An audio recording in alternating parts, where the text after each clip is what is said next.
دیروز در پایان کنفرانسی بین المللی تاشکند بیش از 20 کشور و سازمان‌های معتبر بین المللی از حکومت افغانستان و طالبان دعوت کردند که به خاطر ختم نزاع 16 ساله سر میز مذاکرات مستقیم نشینند. 27 مارس اعلامیه مشترک شرکت کنندگان کنفرانسی تاشکند نشر شد که در آن تشبث حکومت وحدت ملی در مورد مذاکرات مستقیم و بدون پیش‌شرط با طالبان دستگیری یافته است. نشست در پایتخت ازبکستان با اشتراک فعال قدرت‌های جهانی و منطقه امثال ایالات متحده آمریکا، چین، روسیه، سازمان ملل متحد، اتحادیه اروپا و پیمان ناتو برگزار شد. تمام جانب‌ها از روند صلح حکومت افغانستان و طالبان پشتیبانی کردند. هیئت چین افغانستان را به شرکت در برنامه‌های بزرگ اقتصادی دعوت کرد.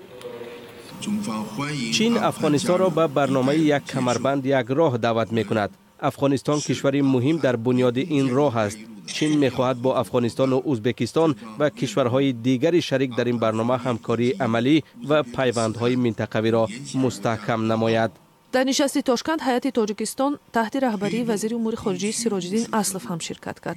در سخنرانی خود اسلف گفت که تاجیکستان هیچگاه قانونمندی گروه طالبان را اعتراف نکرده است و از قلمرو این کشور هم به جنگیان سلاح و اسلحه انتقال نمی‌یابد. این اظهارات اسلف در پاسخ به یک گنرال آمریکایی بود که گفته است روسیه همکار طالبان این گروه جنگجو را از قلمرو تاجیکستان با سلاح تامین میکند.